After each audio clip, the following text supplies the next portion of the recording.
Assalamu alaikum dear students. Today our topic is the effects of the air pollution. Before this topic we have already discussed regarding the what is air pollution, what are the different sources of the air pollution and what are the different categories of the air pollutants.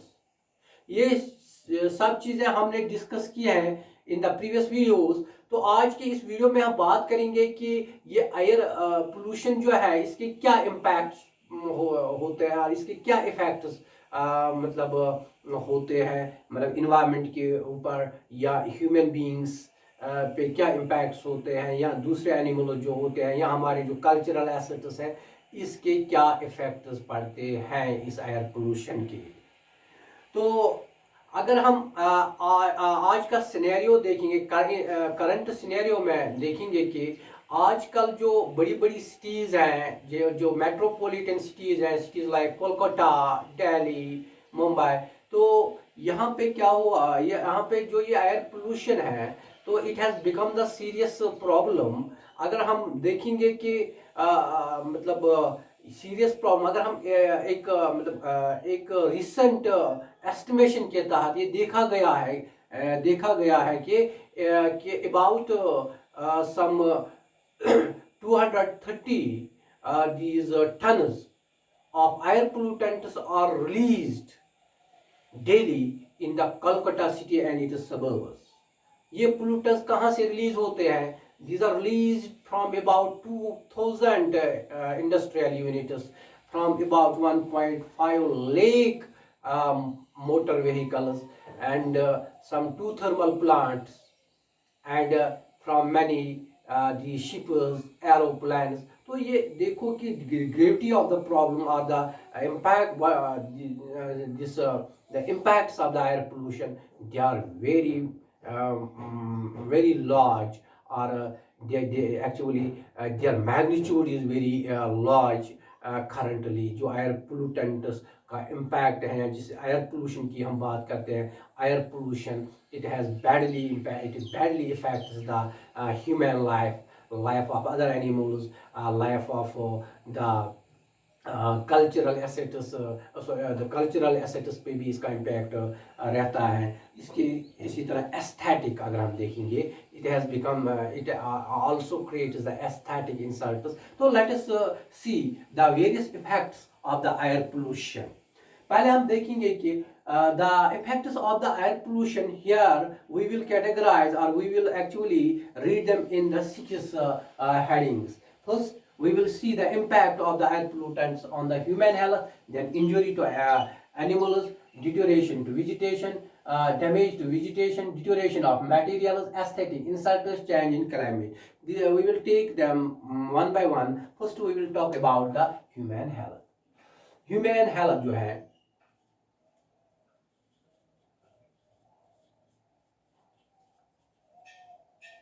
देखो, these air pollutants, they actually affect both human health as well as human wealth.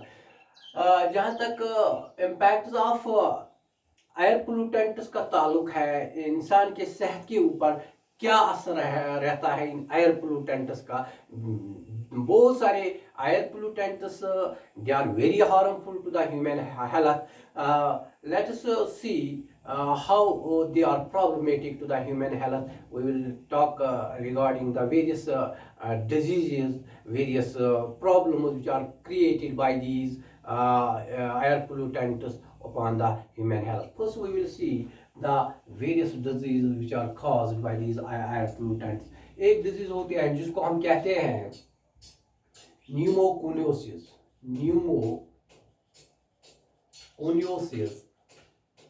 or lung fibrosis. देखो, ये एक ऐसी disease है which is actually caused by the dust.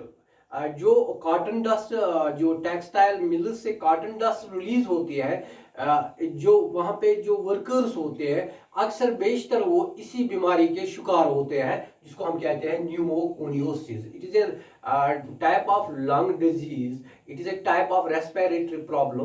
तो इससे ये होती है। एक और डिजीज अगर हम देखेंगे जिसको हम कहते हैं सपोज सिलिकोसिस। इसको पोटर्स, हाँ इसको हम कहेंगे पोटर्स डिजीज भी इसको कहते हैं। तो ये जो सिलिकोसिस होते हैं, it is actually caused by the silicates और by the small stone particle, जो छोटे छोटे मतलब स्टोन पार्टिकल होते हैं, जो स्टोन डस्ट होती है, इसी से ये बीमारी होती है जिसको हम कहते हैं सिलिकोसिस। सिलिकोसिस से क्या होता है, इस बीमारी से एक्चुअली जो हम जो ह्यूमन बींग्स के लंग्स होते हैं, तो वो actually these in this silicosis various types of the reasons are produced, वहाँ पे बहुत सारे जख्म ये पैदा करते हैं इन फेफड़ों के अंदर, तो इसको हम कहते हैं सिलिकोसिस। एक और डिजीज है जिसको हम कहते हैं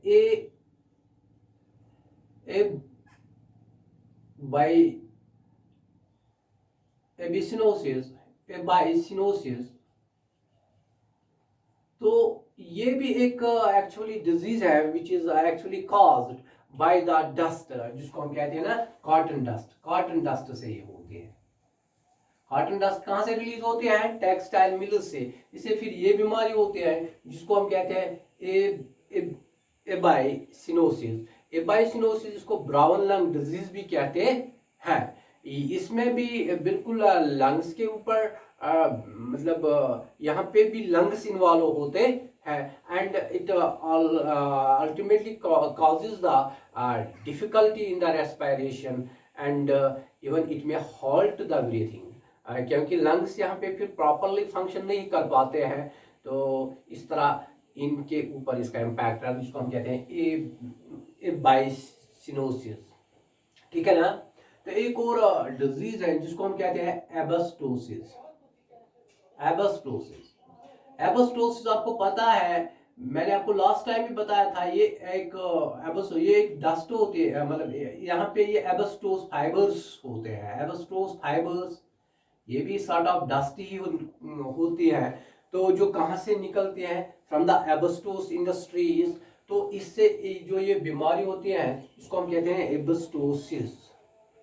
तो जो ये एबस्टोसिस है, तो ये भी एक्चुअली यहाँ पे भी रेस्पिरेटरी ट्रैक इन्वॉल्व होता है, यहाँ पे भी लंग्स पे इसका इम्पैक्ट रहता है। The workers who are actually working और whose occupation is in these, or who are working in these asbestos industries, they always suffer from this asbestosis। ठीक है ना। एक और डिजीज है जिसको हम कहते हैं पलम्बिज्म।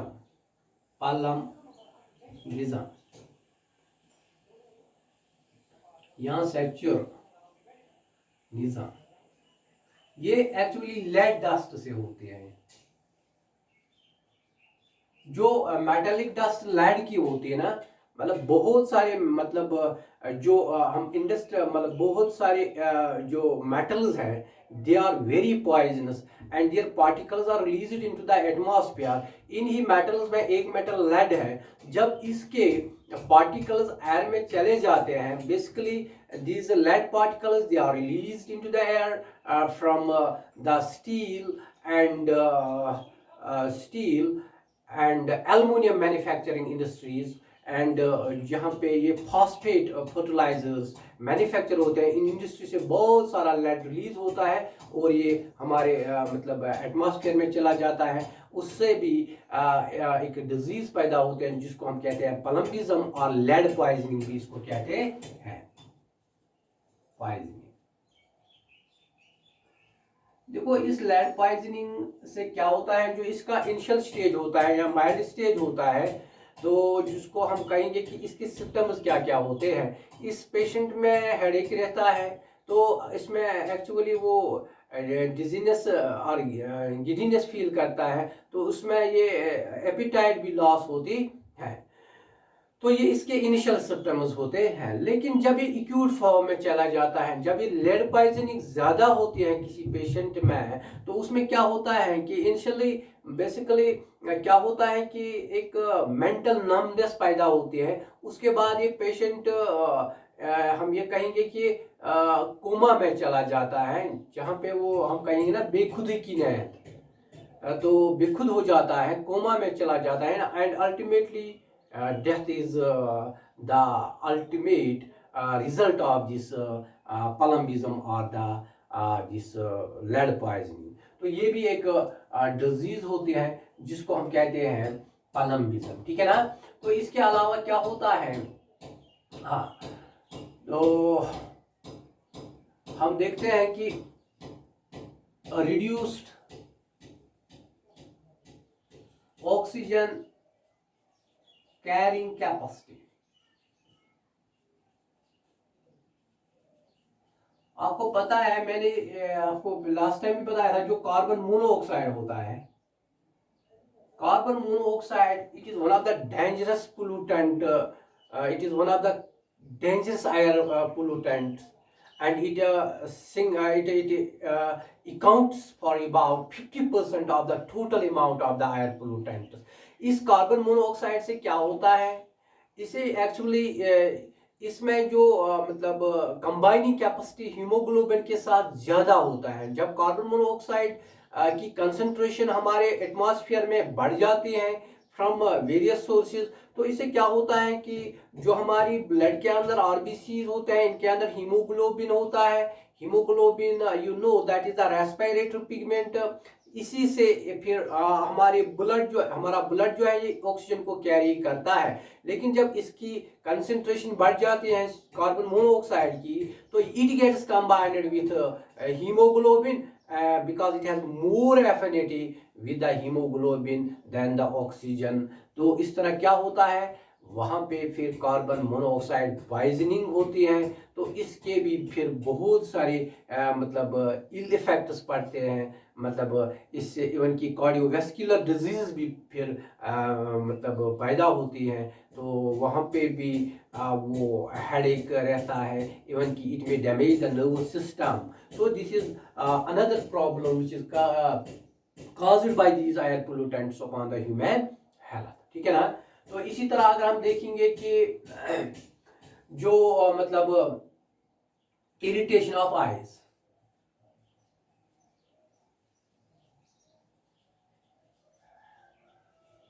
जो नाइट्रोजन ऑक्साइड्स होते हैं, इनसे आईज की इरिटेशन होती है, ठीक है ना। तो इसी तरह अगर हम देखेंगे कि हाँ, इरिटेशन ऑफ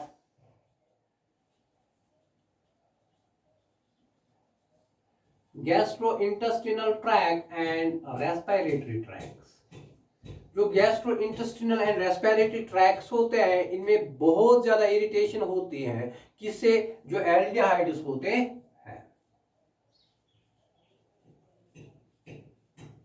एल्डिहाइड्स से मतलब क्या होती है कि जो गैस्ट्रोइंटेस्टिनल ट्रैक होता है ह्यूमन बींग्स का, that is in fact we can say a sort of irritation is caused by this. इसी तरह एक और प्रॉब्लम होती है जिसको हम हे फीवर कहते हैं।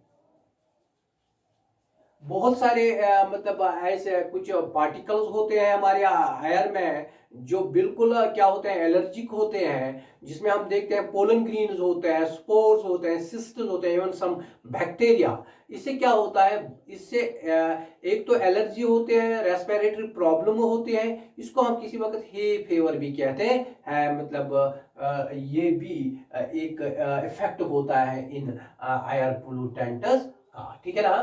तो इसी तरह जो हम देखते हैं कि sunburns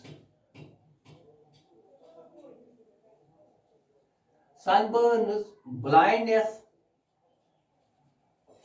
which is caused due to the ozone layer depletion. क्योंकि बहुत सारे एयर पोल्यूटेंट्स ऐसे होते हैं जो कि हमारा जो मतलब स्ट्रेटोस्फेरिक ओजोन है, जो वहाँ पे ओजोन लेयर है, उसको डैमेज करते हैं, इसकी डिप्लीशन करते हैं।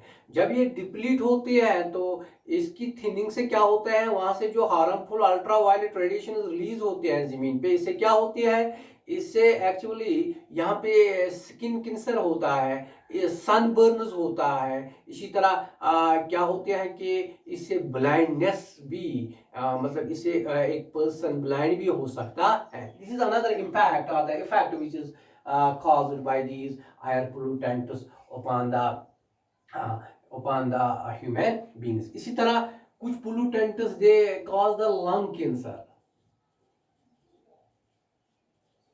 मतलब lung cancer भी कुछ pollutants they are so much dangerous that they may cause the lung cancer. मतलब जो स्मोक होता है, सिगरेट स्मोक होता है, तो उसमें क्या होता है कि इसमें एक हम ये कहेंगे कंपाउंड होता है जिसका नाम है बेंजप्रीन.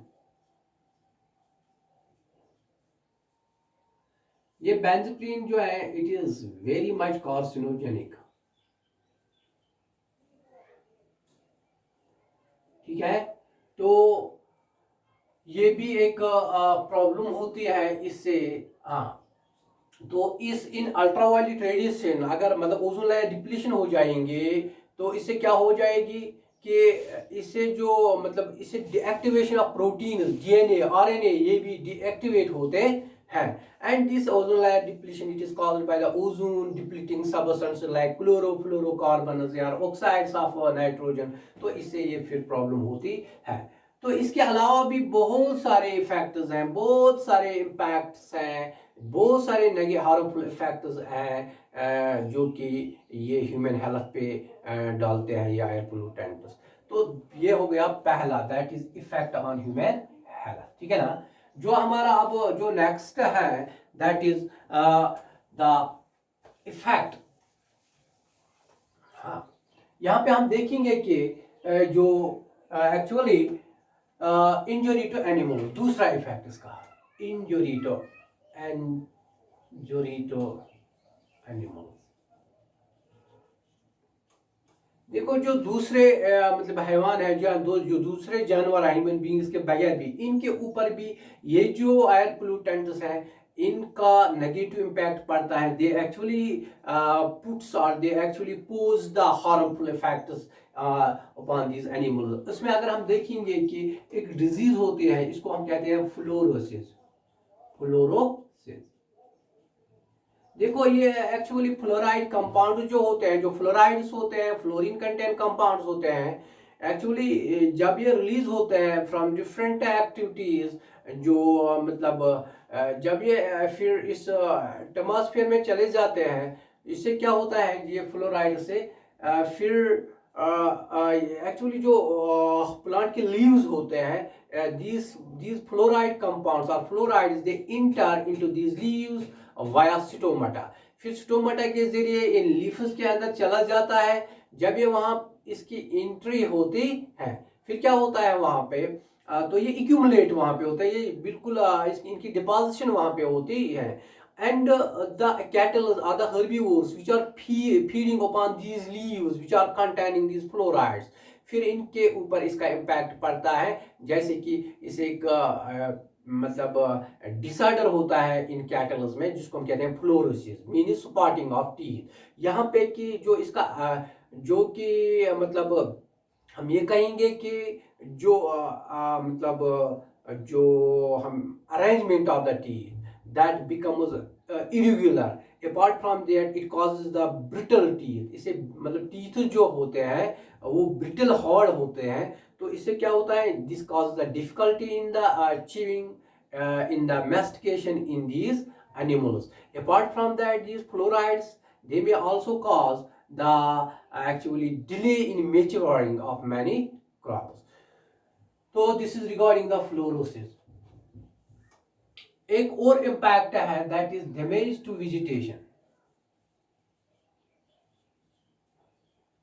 Damage to vegetation. हाँ, वेजिटेशन के ऊपर भी ये एयर पोल्यूटेंट्स बिल्कुल नेगेटिव इम्पैक्ट डालते हैं. इनका नेगेटिव इम्पैक्ट पड़ता है, हार्मफुल इफेक्ट होता है, जिसमें हम एक इफेक्ट देते हैं नेक्रोसिस होते हैं. नेक्रोसिस आपको पता है क्या नेक्रोसिस क्या होती है? नेक्रोसिस में एक्चुअली जो प्लांट के टिश्यूज होते हैं, जो लीफ के अंदर टिश्यूज होते हैं वो बिल्कुल डैमेज होते हैं. इसको हम नेक्रोसिस कहते हैं. मतलब ये नेक्रोसिस जो पैन होते हैं secondary pollutants like PAN, peroxyacyl nitrate जो होते हैं इनसे ये होता है. इसी तरह ये परऑक्सीइकाइल नाइट्रेट्स इनसे क्या होती है, इनसे एक्चुअली सिल्वरिंग, ब्रूजिंग, बैंडिंग, तो ये मतलब ये ऑफ दीज लीव्स, जो कि एक्चुअली जो लीफी वेजिटेबल्स होते हैं ना, लाइक लिट्यूस एंड स्पिनिच, इनके लीव्स के ऊपर ये ब्रोजिंग करता है, सिल्वरिंग उनकी होती है, वहाँ पे इनकी बैंडिंग होती है, तो this is caused by this peroxyacyl nitrate. इस तरह एक और प्रॉब्लम जो इन एयर पोल्यूटेंट्स उनको कहते हैं, इसको हम कहते हैं क्लोरोसिस। क्लोरोसिस में क्या होता है, यहाँ पे बिल्कुल जो क्लोरोफिल एक ग्रीन पिगमेंट है, इसकी सिंथेसिस बिल्कुल हॉल्ट होते हैं या फिर वो कम होती है, इसको हम कहते हैं क्लोरोसिस। तो क्लोरोसिस भी किससे होते हैं, this is caused by the oxides of the sulphur, ठीक है ना। तो इसी तरह इससे क्या होती है, plasmolysis. Plasmolysis plasmolysis, you know, this is the shrinkage of protoplasm, shrinkage of protoplasm in plant cells। Plant cells का जो प्रोटोप्लाज्म वो श्रिंक होता है, किन से, देयर आर मतलब जो ये सल्फर ऑक्साइड्स होते हैं, इनसे ये इसकी श्रिंकेज होते हैं, जिसको हम प्लाज्मोलिसिस कहते हैं। एक और प्रॉब्लम जो होती है जिसको हम कहते हैं एब्सिशन।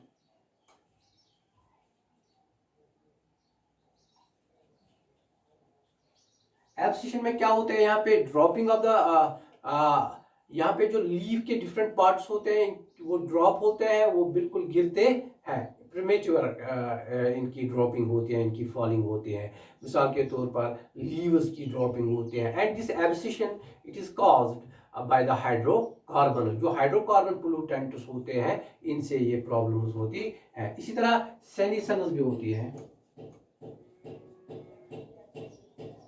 सेनिसन्स में क्या होती है, एक्चुअली यहाँ पे जो मतलब it is the enhancement in the ageing, यहाँ से एजिंग रैपिड हो जाती है, बढ़ जाती है, तो क्योंकि यहाँ पे बहुत सारे टिश्यू डैमेज होते हैं। This is also called by certain hydrocarbon air pollutants. एक और प्रॉब्लम जो इससे होती है जिसको हम कहते हैं एपिनोस्टी। क्या कहते हैं, एपिनोस्टी। एपिनोस्टी क्या होता है, it is a downward curvature of the leaves, ठीक है ना। तो ये भी एक प्रॉब्लम होती है एयर पोल्यूटेंट्स की about the vegetation. This is the third category of the problem which is caused by the air pollutant. इसी तरह एक और मतलब इम्पैक्ट इनका होता है deterioration of materials. Deterioration of materials.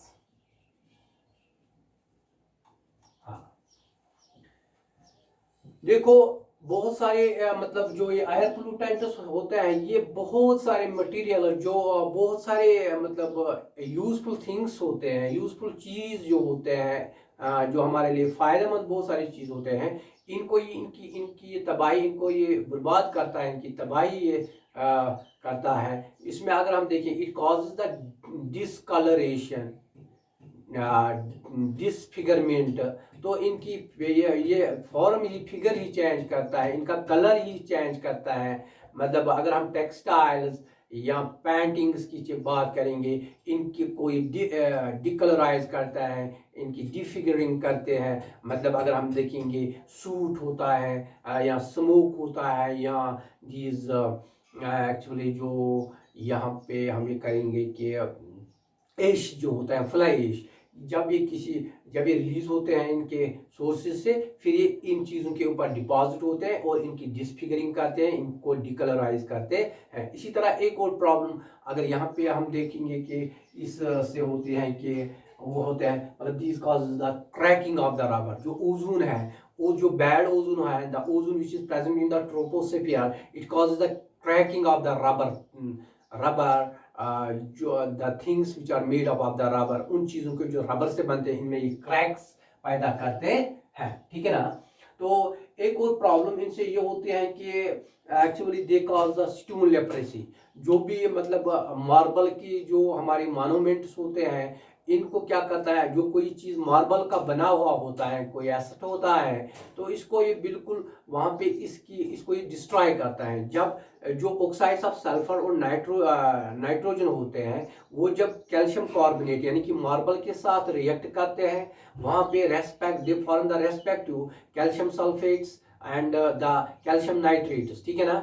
जब ये कैल्शियम नाइट्रेट्स और कैल्शियम सल्फेट्स बनते हैं, they cause the peeling of the this marble, तो उससे इसकी पीलिंग होती है, और they cause the pits and corrosion of this marble. तो इससे क्या होता है, इससे उसकी पीलिंग होती है, इससे बिल्कुल वो मतलब ख़त्म होता है मार्बल, जिसको हम कहते हैं स्टोन लेप्रोसी, इसको किसी वक्त मार्बल कैंसर भी कहते हैं। And this is another devastating impact of these air pollutants. तो इसी तरह ये चौथी कैटेगरी, एक और कैटेगरी इसकी इम्पैक्ट का है, जिसको हम कहते हैं एस्थेटिक एस्थेटिक इंसल्ट्स,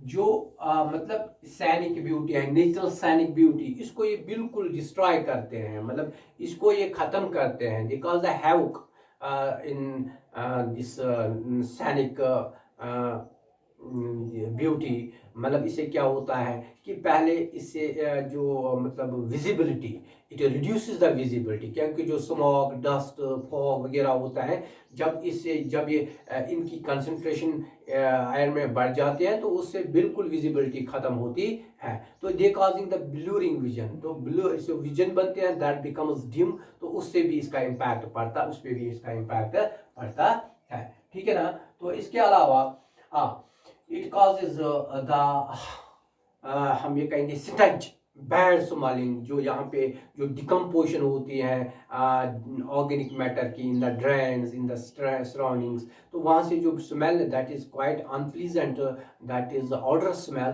तो उससे भी बैड स्मेल पैदा होता है। तो और फिर इससे ये एक्चुअली ये भी एक एस्थेटिक प्रॉब्लम इसकी होती पैदा करते हैं, ठीक है ना। तो the another category is the change in climate. जहाँ तक चेंज इन क्लाइमेट का ताल्लुक है, या बहुत सारे एयर पोल्यूटेंट्स ऐसे होते हैं जिनका इम्पैक्ट डायरेक्ट क्लाइमेट पे भी होता है। फॉर एग्जांपल अगर हम बात करेंगे ओजोन लेयर डिप्लीशन की, या ग्लोबल वार्मिंग की, या चेंज इन रेनफॉल पैटर्न, तो पहले हम देखेंगे कि ये ग्लोबल वार्मिंग जो होती है, जिसको ग्रीन हाउस इफेक्ट कहते हैं। देखो अगर हम देखेंगे सिंस द लास्ट 1 सेंचुरी, जो मतलब 100 मतलब पिछले 100 से क्या हुआ है, 100 साल से, या from the previous from the last century, जो लास्ट 100 ईयर्स हैं, इनमें क्या हुआ है, about 15% of carbon dioxide has got increased. तो इसकी कंसंट्रेशन, इसकी परसेंटेज बढ़ गई है। तो इससे क्या होता है, इससे क्या हुआ है कि अर्थ का average temperature it has got increase about by 1.6 degree Celsius. तो उससे आपको पता है इससे क्या होता है, ग्लोबल वार्मिंग के जो कॉन्सिक्वेंसेज होते हैं, that cause the melting of the ice on the ice caps, तो उससे फिर इनंडेशन हो जाएंगी, there will be flash floods, there will be increase in the sea level, तो and those coastal areas they will get the submerged. तो इसका impact, इसके बारे में हम इन डिटेल पढ़ेंगे ग्लोबल वार्मिंग के बारे में इन द कमिंग टॉपिक। लेकिन यहाँ पे याद रखो कि this global warming it is called by, एक इम्पैक्ट इसका ये है global warming is caused by carbon dioxide, methane gas, तो इस तरह ऑक्साइड्स ऑफ नाइट्रोजन, जो ये ओजोन भी इसमें आता है, तो इससे ये ग्रीन हाउस इफेक्ट होता है, ग्लोबल वार्मिंग होती है। एक और क्लाइमेटिक चेंज जो इस एटमॉस्फेयर को इम्पैक्ट करता है, that is ozone layer depletion. Ozone layer depletion in actually there are many substances which are known as the ozone depleting substances, like chlorofluorocarbons, which are released from the jets, which are used in the refrigerators. ये जब atmosphere में चले जाते हैं, and when they reach higher into the stratosphere, वहाँ पे जो ozone layer होता है, इसकी ये थिनिंग करता है, इसको ये डिप्लीट करता है। उससे आपको पता है जब ये थिन हो जाएगा, जब इसमें होल पैदा मतलब हो जाएगा, तो उससे क्या हो जाएगा, जो harmful even the whole has been transferred upon the Antarctica, तो इससे जो हार्मफुल अल्ट्रावायलेट रेडिएशन होता है इनको चांस मिल जाएगा, they will find the easy passage to reach on the surface of the earth. यहाँ पे आपको पता है they will these are very detrimental to the human health, they may cause sunburn, they may cause the even the deactivation of proteins, DNA, RNA, इस तरह इससे even की they may cause the blindness. तो और इस तरह vegetation जो है इसको भी डिस्ट्रॉय करेंगे। तो एक और इम्पैक्ट इसका है दैट इज एसिड रेन।